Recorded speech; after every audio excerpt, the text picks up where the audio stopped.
लड़की के स्तन पकड़ना, पैजामे का नाड़ा खोलना क्या रेप नहीं?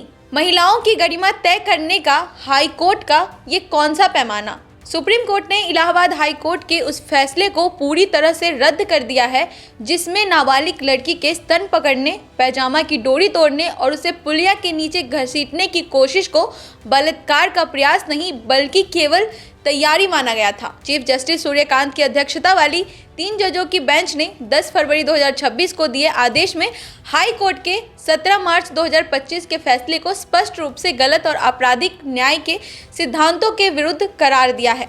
घटना में एक लगभग 11 वर्षीय नाबालिग लड़की को आरोपी पवन और आकाश ने बाइक पर बिठाकर ले जाने की कोशिश की। आरोपी के अनुसार उन्होंने लड़की के स्तन पकड़े, पैजामा का नाड़ा तोड़ा और उसे पुलिया के नीचे घसीटने का प्रयास किया, लेकिन आरोपी भाग गए। ट्रायल कोर्ट ने इसे भारतीय दंड संहिता की धारा 376 और पॉक्सो एक्ट की धारा 18 के तहत बलात्कार का प्रयास माना था।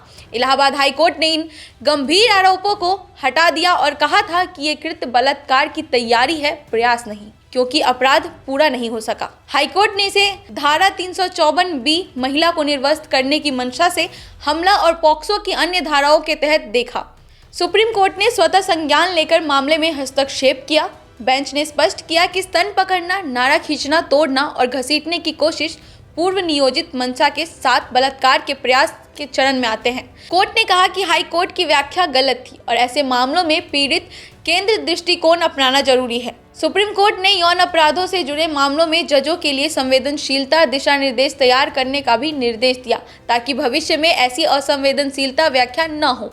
यह फैसला पॉक्सो के एक्ट के तहत नाबालिगों के खिलाफ यौन अपराधों की गंभीरता को मजबूती से स्थापित करता है। अब सवाल यहाँ बड़ा है कि क्या महिलाओं या बच्चियों को इस तरह का घिनौना अपराध अब इस परिभाषा से तय किया जाएगा कि उन्हें कहाँ छुआ गया, उनके शरीर का कौन सा अंग पकड़ा गया, और तो और ये सब देश के वो संस्थाएं तय कर रही हैं जिनसे पूरे देश को न्याय की आस होती है। यानी एक स्त्री की मर्यादा तार तार कैसे होती है, उसे गरिमा को ठेस कब पहुंचती है और कब नहीं, ये वो महिला नहीं बल्कि ये संस्थाएं और न्यायपालिका इस तरह से तय करेंगी। ये एक बड़ा प्रश्न चिन्ह है इन संस्थाओं पर और न्यायपालिकाओं पर भला हो सुप्रीम कोर्ट का, जिसने महिलाओं की गरिमा, उनके सम्मान और उन पर अत्याचार के इस घिनौने अपराध को शरीर के किसी अंग से नहीं बल्कि उनकी भावनाओं से समझा। आपकी इस पर क्या राय है, हमें कमेंट्स करके जरूर बताइएगा। धन्यवाद।